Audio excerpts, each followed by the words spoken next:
Bismillahirrahmanirrahim. Assalamualaikum warahmatullahi wabarakatuh. Alhamdulillahi wa kafa wa salamun ala ibadihi alladhina istafa. Amma ba'd.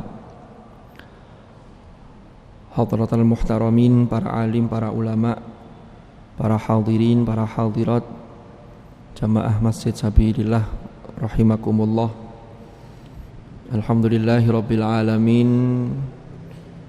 Pada hari ini kita dapat melanjutkan kajian kita, yaitu hadis-hadis yang dikoleksi oleh Imam An-Nawawi dalam Al-Arba'in An-Nawawiyah. Mudah-mudahan majelis kita ini ditakdir oleh Allah menjadi majelis ilmu yang nafi'an mubarakan fid din wa dunya wal akhirah, dan mudah-mudahan ini menjadi wasilah, apa yang kita lakukan ini menjadi wasilah turunnya rahmat dan ridha Allah Subhanahu wa taala. Ala hadhihi niyyah wa ala kulli niyatin salihah wa ala ma nawainahu wa ala ma nawahu as-salafus salih. Thumma ila hadratin nabiyil mustafa Muhammadin sallallahu alaihi wasallam wa ila hadrati ikhwanihi minal anbiya'i wal mursalin was sahabati wat tabi'in والعلماء العاملين والمصنفين وأئمة المجتهدين، ونخص خصوصا إلى مؤلف كتاب الأربعين النووية إمام أبي زكريا يحيى بن شرف النووي الشافعي، وإلى سلسلة مشايخنا في تعليمنا وتعلمنا ونفعنا بهم وبعلومهم في الدارين آمين. الفاتحة.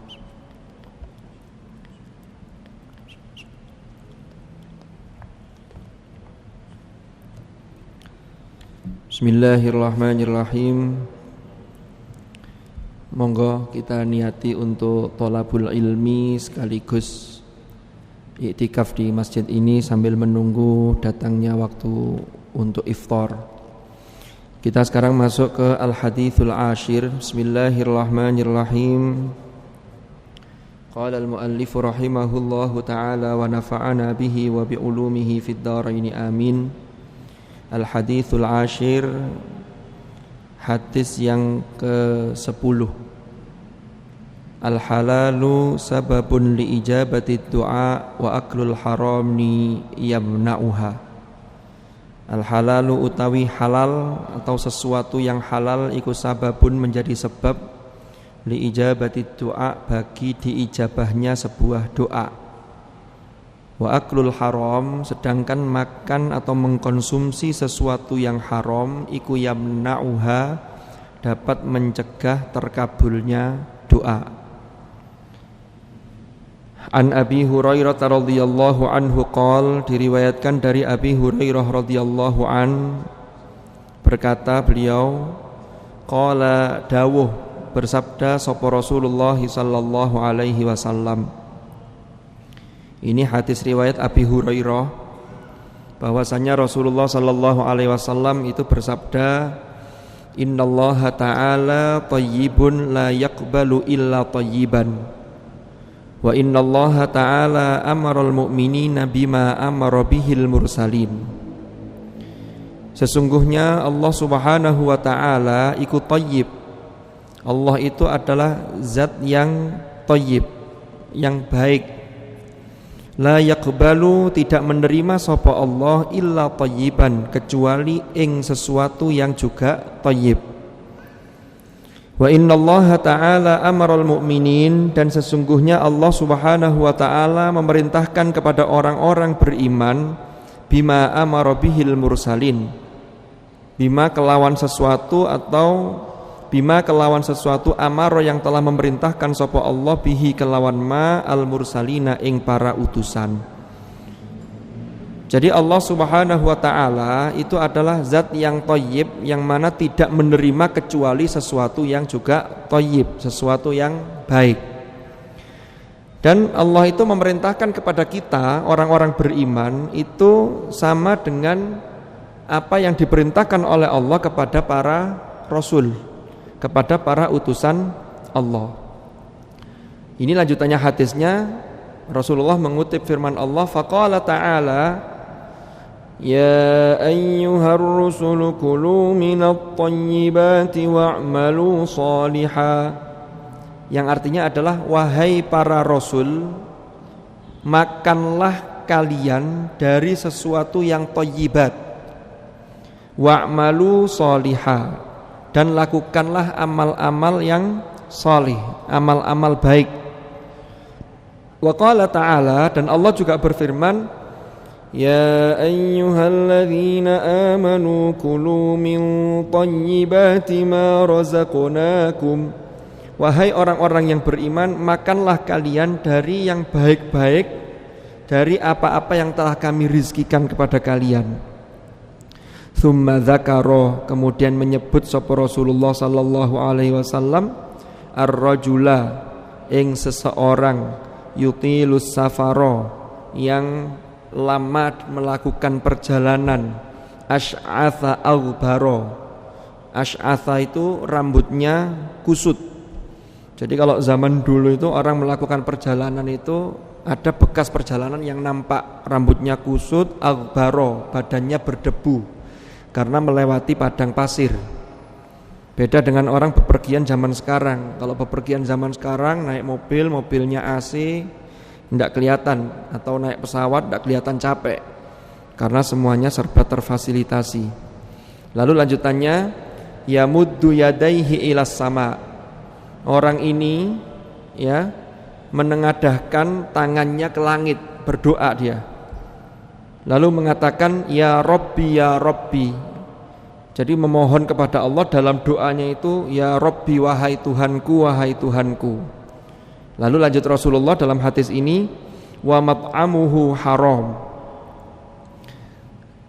sumber makannya, tempat makannya, ya, atau apa yang dimakan oleh dia itu adalah haram, sesuatu yang haram.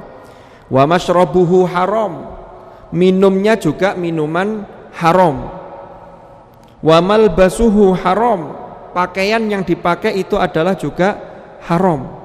Wa ghudhiya bil haram, dan dia disiapi dengan sesuatu yang haram. Lanjutan hadisnya, fa anna yustajabulah, maka kalau begitu dari mana akan diijabahi bagi dia doa yang dia panjatkan. Rawahu Muslim. Para hadirin dan hadirat rahimakumullah, jadi hadis ini mengingatkan kepada kita agar kita betul-betul berhati-hati terhadap sesuatu yang haram. Dados ngeten, sesuatu yang haram itu ada yang memang haram secara zatnya atau secara aini. Ada haram itu secara hukmi. Ini sama-sama harus kita jauhi. Kalau yang haram secara zati, maka ini jelas, nasnya jelas, seperti hurrimat alaikumul maitatu waddamu walahmul khinzir dan seterusnya itu. Daging babi itu jelas haram. Walaupun nyembelihnya pakai bismillah sampai berkali-kali ya tetap haram, tidak bisa merubah keharaman daging babi itu. Darah masih dikeringkan, dijemur sampai jadi seperti hati, ya tetap beda. Ini tetap haram. Ada haram yang kedua, ini haram secara hukmi. Kita makan kerupuk itu bahan-bahannya halal semua, tapi datang ke warung ngambil kerupuk 5, tapi lapornya bayar 3, berarti yang 2 masuk kategori haram secara hukmi. Ini hati-hati. Beli cilok itu kan nyunduk gitu ya, tinggal ngambil, nanti lapornya berapa, padahal yang diambil lebih dari itu yang dimakan. Ini berarti tubuh kita bisa kemasukan sesuatu yang haram, na'udzubillah. Apa dampaknya kalau orang ini sering kemasukan barang haram? Atau ini juga menjadi perhatian sangat penting bagi kita kaum bapak-bapak ini, kaum Adam, bapak-bapak ini kan kita ini punya tanggungan keluarga. Jangan sampai ada sesuatu yang syubhat, apalagi haram yang tidak jelas. Kalau syubhat kan usulnya tidak jelas, masih remeng-remeng. Jangan sampai ini masuk kita berikan kepada keluarga kita, karena dampaknya luar biasa. Makanya di sini Rasulullah menegaskan Allah itu adalah thayyib, la yaqbalu illa thayyiban. Jadi di Quran itu kalau kita baca ayat seperti ya ayyuhan nas kulu mimma fil ardi halalan thayyiba. Wahai sekalian manusia, makanlah kalian sesuatu yang ada di bumi ini tapi yang halalan thayyiba, yang halal thayyib. Jadi kalau halal digandeng dengan thayyib itu sudah luar biasa. Apa bedanya? Jadi kalau halal itu belum tentu thayyib, tapi kalau disebut thayyib itu pasti sudah halal. Contoh, kita ini makan barang yang halal itu boleh-boleh saja, tapi ingat kata kuncinya, tidak boleh berlebihan. Ya, tidak boleh berlebihan. Kalau berlebihan ini yang dibenci oleh Allah. Sesuatu yang halal itu kalau berlebihan itu juga berbahaya. Sehingga di sini diprotek di ayat ini ya ayyuhan nas kulu mimma fil ardi halalan thayyiba itu luar biasa itu. Karena tidak semua yang halal itu mesti thayyib. Kita ambil contoh. Daging kambing itu halal. Tapi kalau berlebihan itu dia tidak menjadi thayyib. Karena tidak menjadikan diri kita ini semakin sehat, tapi malah justru menimbulkan penyakit. Apalagi, mohon maaf, kalau orang sudah pernah kena serangan hipertensi, darah tinggi, biasanya orang itu kalau kesukaannya itu sesuatu yang jadi pantangan. Ini yang berat kan di sini. Jadi kalau orang itu punya riwayat darah tinggi itu malah sukanya daging-daging. Kalau orangnya darah rendah sukanya malah yang kecut-kecut. Sakit mah sukanya yang kecut-kecut malah gitu. Itu memang sudah bawaannya begitu. Maka halal itu belum tentu thayyib. Jadi thayyib itu maknanya pertama ini sesuai dengan kondisi kita, atau maknanya bisa juga higienis, itu bisa, itu thayyib. Sehingga makanan yang halalan thayyiba yang diprotek, Al-Quran menyatakan kulu mimma fil ardi halalan thayyiba, maka itu sebenarnya sudah pas itu. Jadi kalau bahasa sekarang itu ada namanya food combining.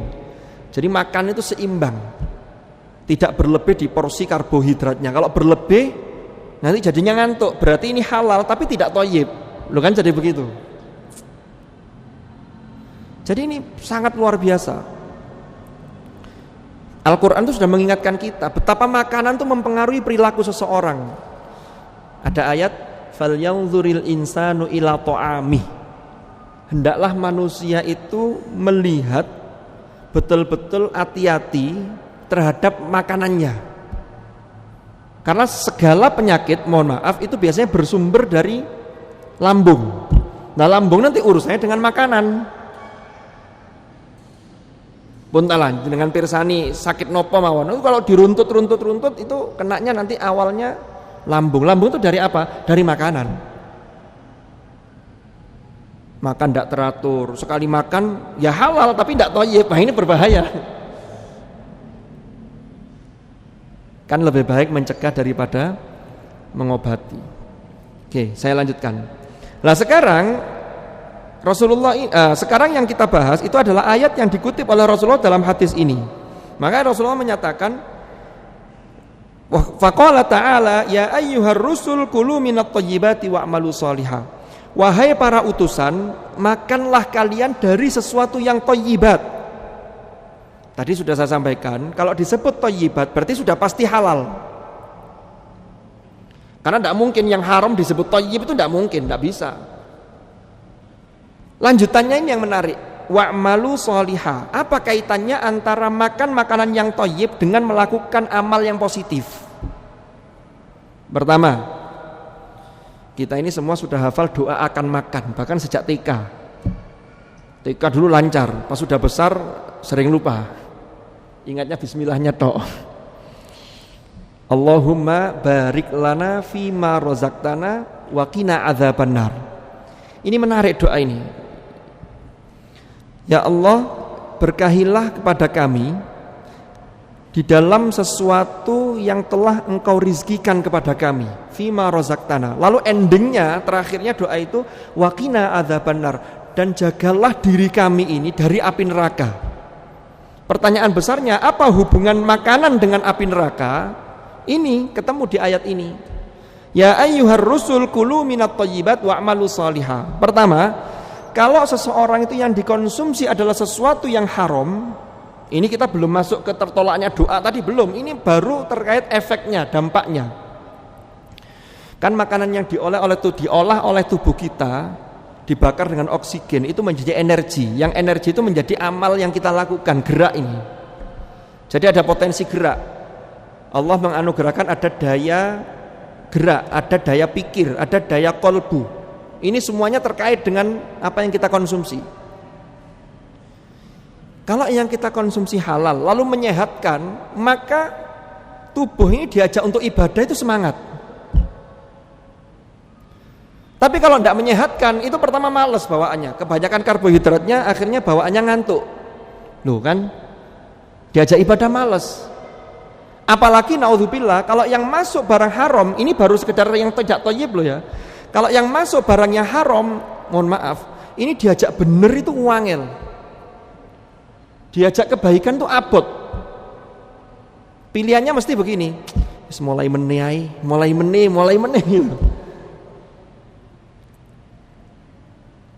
Ini sangat terkait. Maka kalau orang diajak kebaikan kok mbeleot, ini yang bisa mengarahkan neraka. Maka sungguh efek dari makanan itu luar biasa. Kulu minat thayyibat wa'malu shalihah. Maka jelas dalam doa akan makan barokahnya. Kalau barokahnya makanan itu sudah masuk, maka ini menjadi energi positif. Kalau energinya positif, maka orang akan melakukan hal yang positif, mulai dari pikiran yang positif. Waduh, kalau yang dimakan barang haram itu pikiran juga pikiran negatif. Dorongannya dorongan negatif. Nggih. Wong yang dimakan halal saja, ini juga masih ada dorongan ke sana, tapi dayanya tidak sekuat kalau, mohon maaf, kalau yang dikonsumsi sesuatu yang haram. Jadi ini berbahaya sekali. Makanya di sini Rasulullah di akhir hadis ini menceritakan ada seorang laki-laki yang laki-laki itu lusuh itu karena sudah menempuh perjalanan cukup panjang, sangat lelah, lalu dia berdoa. Doanya ditolak. Kenapa? Karena itu tadi, makanan yang dimakan haram, minuman yang diminum haram, pakaian yang dipakai adalah sesuatu berasal dari sesuatu yang haram. Ini harus kita hati-hati sekali.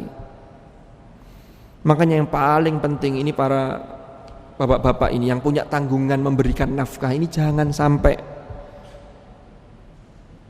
Apalagi sekarang ini pengaruh-pengaruh itu luar biasa. Jadi kalau anak sudah tidak diperhatikan makanannya, ini berbahaya. Memang setiap orang itu ujiannya akan berbeda-beda. Kalaupun ada orang yang sudah memberi makan keluarganya dengan sesuatu yang halal tapi masih diuji, ya ini berarti memang betul-betul ujian. Saya masih ingat betul dulu ada salah seorang yang menemui almarhum al-maghfurullah Kiai Tolha. Jadi orang ini punya beberapa putra, ada putri juga. Jadi diajak baik itu termasuk dipondokkan itu tidak kerasan. Kono pindah lagi sana dan seterusnya, pokoknya tidak selesai. Akhirnya sowan kepada Yai Tolha. Yai Tolha dawuhnya begini, wis sampean jogo ta lek ngekei rezeki gaya anak-anak, termasuk makanan yang diperoleh. Akhirnya dari sini orang ini merenung. Ini kisah nyata, tapi saya tidak cerita siapa orangnya. Tapi ini pernah terjadi. Itu dulu ya Romo Yai Tolha betul-betul menasehati seperti itu. Nah, jadi ini terkait dengan al-halal, jadi terkait dengan sesuatu yang halal. Maka ini sangat penting sekali untuk kita perhatikan. Lalu yang berikutnya, ini di dalam syarah hadis Al-Arba'in An-Nawawiyah, saya ingin membacakan riwayat atau kisah tentang salah seorang tokoh sufi yang namanya Ibrahim bin Adham.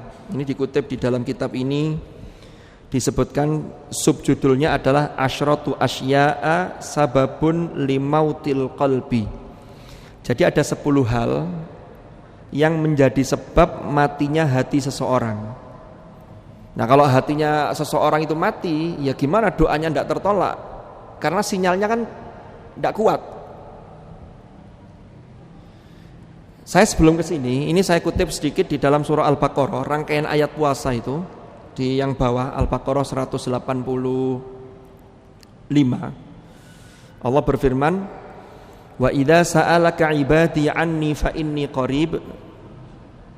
Apabila bertanya kepadamu Muhammad, hamba-hambaku, wa idza sa'alaka 'ibadi 'anni, tentang diriku, maka aku ini dekat. Yang menarik di ayat ini, Allah menyatakan wa idza sa'alaka, apabila hamba-hambaku bertanya kepadamu Muhammad, mestinya kan jawabannya fakul, katakanlah wahai Muhammad, inni qarib. Tapi di sini nggak pakai fakul. Allah langsung menyatakan fa inni qarib. Maka aku ini sesungguhnya, aku ini dekat. Ini menunjukkan bahwa Allah itu dekat dengan kita. Bahkan di surat Qaf itu jelas Allah mengatakan walaqad khalaqnal insana wa na'lamu ma tuwaswisu bihi nafsuhu wa nahnu aqrabu ilaihi min hablil warid. Allah itu lebih dekat dan kami lebih dekat dibanding urat nadi yang ada di leher ini. Urat di leher ini. Yang ini kalau terpotong meninggal orang itu, mati secara sunnatullah. Bahkan Allah itu menyatakan wa huwa ma'akum aina ma kuntum. Allah itu selalu bersama kalian, bersama kita ini dimanapun kalian berada. Cuman kita yang seringkali tidak mau, sehingga ini bertepuk sebelah tangan, gayung tidak bersambut jadinya. Loh, kalau ini yang terjadi, gimana doa akan terkabul? Maka lanjutannya kan begini ayat itu. Fa inni qarib, lanjutannya ujibu da'watad da'i idza da'ani falyastajibuli. Nanti ujibu da'watad da'i, aku akan mengabulkan doanya orang yang berdoa. Ujibu da'watad da'i idza da'ani, apabila atau ketika orang yang berdoa itu sedang berdoa kepadaku. Ini yang menarik di ayat ini, Allah menyebutkan ada orang yang berdoa lalu disifati dengan ketika ia berdoa kepadaku. Berarti menurut para ahli tafsir, berarti ada orang yang secara zahir berdoa tapi belum dinilai berdoa oleh Allah. Contohnya tadi itu dalam hadis ini. Kenapa? Ya karena tadi berangkat dari sesuatu yang haram tadi, sehingga doanya tidak dikabulkan. Tapi kalau orang mukmin yang sudah memenuhi syarat itu pasti doa dikabulkan, pasti sudah. Tinggal nanti bentuk pengabulannya yang berbeda-beda. Ada yang sesuai permintaan, ada yang dialihkan ke sesuatu yang lebih baik, karena kita tidak tahu, pandangan manusia terbatas. Makanya konsepnya Gus Baha itu kan gampang. Jadi kalau kita ini berdoa lalu dikabulkan oleh Allah sesuai dengan kemauan kita, maka Allah ingin menunjukkan bahwa Allah itu zat yang maha baik. Tapi kalau tidak dikabulkan, kita tidak boleh suudzon, maka Allah ingin menunjukkan bahwa Allah itu adalah zat yang maha kuasa, yang lebih kuasa dan tidak bisa diatur oleh manusia, karena kita ini makhluk. Bukan begitu? Lanjutannya ayat tadi,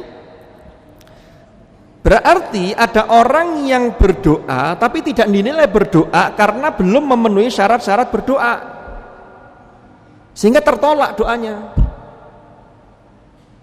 Maka di penutup ayat ini, syarat-syarat terkabulnya doa itu termasuk dikasih bocoran, kita ini dikasih kerpean, dikasih bocoran. Falyastajibuli wal yu'minu bi. Lo kan jelas itu. Apa falyastajibuli? Maka hendaklah mereka ini menjawab apa yang telah aku perintahkan. Jadi menjawab panggilanku dulu. Wal yu'minu bi, dan percaya kepadaku. Namanya percaya itu total. Jadi kita berdoa, ya Allah, ini yang terbaik sudah. La'allahum yarsyudun. Mudah-mudahan mereka senantiasa mendapatkan petunjuk. Kan begitu, mendapatkan pencerahan. Nah, ini yang juga penting yang perlu kita perhatikan. Ada 10 sebab yang menjadikan matinya hati seseorang. Kalau hati sudah mati, Ini ibarat HP itu walaupun dibelikan pulsa ya enggak bisa. Kenapa? Karena rusak, di pemancarnya ini rusak, enggak bisa menangkap sinyal sudah. Naudzubillah. Tapi kalau masih remeng-remeng, ini masih bisa nangkap sinyal, tapi ya kalau internetan itu ya enggak lancar, macet-macet itu kan enggak enak. Maka Ramadan ini menjadi momen penting bagi kita untuk menguatkan sinyal kita, memperbaiki perangkat kita upgrade perangkat kita agar sinyalnya ini bersih. Jadi kalau orang itu kalau sinyalnya bersih, itulah yang orang yang disebut dengan ma'rifat billah atau al-arif billah. Jadi kasyaf, terbuka sudah, tabir itu tersingkap. Itu sinyalnya lebih dari 4G. Lebih dari itu sudah. Nah ini lanjut. Wa hukiya anna Ibrahim ibni Adham marra bisuqil Basrah fajtama'an nasu ilaihi wa qalu lahu. Jadi Ibrahim bin Adham itu suatu ketika itu lewat di pasar di kota Basrah. Lalu ketika ada Ibrahim bin Adham itu, orang-orang di sekeliling beliau itu mengelilingi beliau, lalu bertanya kepada beliau, "Ya Aba Ishaq, malana nad'u fala yustajab lana?" Apa yang menyebabkan kami ini berdoa tetapi kami ini tidak dikabulkan oleh Allah doa kami ini? Lalu Ibrahim bin Adham, tokoh sufi ini menjawab, qal li'anna qulubakum matat bi'asyrati asya. Boleh jadi karena hati kalian itu mati disebabkan karena 10 hal. Ini kata Ibrahim bin Adham. Ini perlu kita waspadai. Yang pertama, al-awwal, ini kata Ibrahim bin Adham, nasihat kepada kita semua ini. Araftum billah falam ta'uddu haqqahu. Sudah mau maghrib ini ya. Nanti kalau tidak nutup nanti saya lanjutkan ini, nanti baru hadis yang berikutnya nanti, yang ketika jadwal saya nanti. Araftum billah falam ta'uddu haqqahu. Kalian mengenal Allah, sudah tahu Allah, sudah tahu perintah-perintahnya, tapi kalian tidak mau memenuhi hak-haknya Allah. Itu kembali ke ayat tadi, fal yastajibuli tadi, wal yu'minu bi, ini belum kita penuhi. Saya dan panjenengan, ini mungkin saya, ini kadang-kadang kan sering begitu. Kita ini belum memenuhi haknya Allah secara total, tetapi kita sering menuntut hak kita. Ya Allah, bahkan kadang-kadang kita itu lupa, ya Allah kula niki salah nopo lho. Ini bahaya ini kalau salah nopo ini. Bagaimana kisah selanjutnya? Insya Allah kita lanjutkan pada Selasa yang akan datang. Wallahu a'lam bishawab. Mudah-mudahan manfaat dan barakah. Al-Fatihah.